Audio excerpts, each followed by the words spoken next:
NDA ক্ষমতায় এলে উপপ্রধানমন্ত্রী হবেন অরুণ জেটলি। অন্তত এমনই জল্পনা উস্কে দিলেন পঞ্জাবের মুখ্যমন্ত্রী প্রকাশ সিংহ বাদল। অমৃতসরের অটারিতে নির্বাচনী প্রচারের সময় জেটলিকে দেশের হবু উপপ্রধানমন্ত্রী বলে পরিচয় দেন। পাশাপাশি তিনি এও বলেন অর্থমন্ত্রীও হতে পারেন জেটলি। প্রসঙ্গত ভোটের আগেই এই প্রথম কোনো দলের তরফে উপপ্রধানমন্ত্রী পদপ্রার্থীর নাম উস্কে দেওয়া হলো। বাজপেয়ী সরকারের আমলে গুরুত্বপূর্ণ পদ সামলেছেন জেটলি। এরপর দলের অনেক গুরুদায়িত্ব সামলেছেন তিনি। কিন্তু এই প্রথম সরাসরি ভোটের লড়াইয়ে অরুণ জেটলি। নরেন্দ্র মোদীর বিরুদ্ধে চ্যালেঞ্জ ছুড়ে দিতে উত্তরপ্রদেশের বারাণসী আসন থেকে প্রার্থী দিয়েছেন মমতা বন্দ্যোপাধ্যায়। কিন্তু তাঁর এই প্রার্থীকে ঘিরেই এখন তৈরি হয়েছে তুমুল বিতর্ক। সরব বিরোধীরা, সরব সংখ্যালঘু সংগঠনও। কারণ বিরোধীদের দাবি, বারাণসী কেন্দ্রের তৃণমূল প্রার্থী ইন্দিরা তিওয়ারির সংঘযোগ রয়েছে। অখিল ভারতীয় হিন্দু মহাসভার সাধারণ সম্পাদক ছিলেন ইন্দিরা। রাম মন্দির আন্দোলনের মুখ্য সংগঠকও ছিলেন বলে দাবি বিরোধীদের। হিন্দু মহাসভার শীর্ষ নেতৃত্বের সঙ্গে যুক্ত থাকার সুবাদে রাম মন্দির সংক্রান্ত মামলার সঙ্গেও তৃণমূল প্রার্থী যুক্ত ছিলেন বলে সরব বিরোধীরা।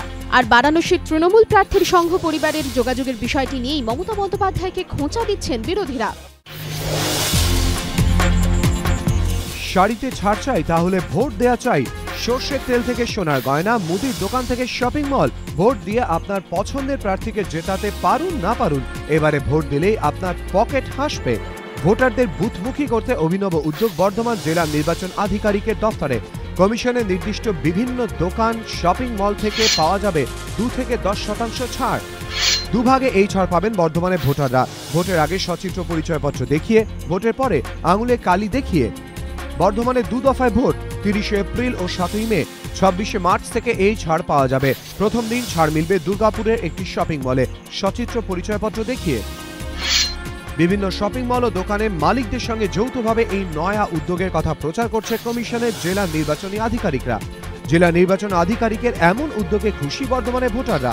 ভোটারদের বুথমুখী করতে এমন উদ্যোগ প্রথম নেওয়া হয়েছিল নদিয়ায়। তখনও ভোটের নির্ঘণ্ট ঘোষণা হয়নি।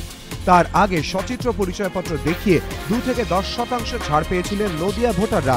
কমিশন এই অভিনব পদক্ষেপের খুব প্রশংসা করে। জেলা প্রশাসনকে পুরস্কৃতও করা হয়।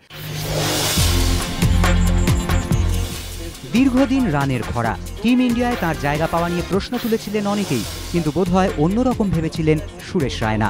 তাই ছুটে গিয়েছিলেন ভারতের সর্বকালের অন্যতম সেরা বাঁহাতি ব্যাটসম্যানের কাছে ফর্মে ফেরার তাগিদেই। ফলও মিলেছে হাতে নাতে। সৌরভ গঙ্গোপাধ্যায়ের কাছ থেকে নিয়মিত মিলেছে টিপস। তারপর টি-20 বিশ্বকাপের প্রস্তুতি ম্যাচের ফর্মই বলে দিচ্ছে ঘুরে দাঁড়াচ্ছেন রায়না। রায়নার ব্যাটিংয়ে কিছু রদবদল প্রয়োজন। টি-20 বিশ্বকাপের পর 7 দিন তার কাছে নেটেও অনুশীলন করবেন রায়না, জানিয়েছেন সৌরভ। তবে টি-20 ফরম্যাটে এখনও রায়না অপ্রতিরোধ্য। প্রয়োজনে ভয়ঙ্কর হয়ে উঠতে পারেন তিনি, সার্টিফিকেট গড অফ অফসাইডের।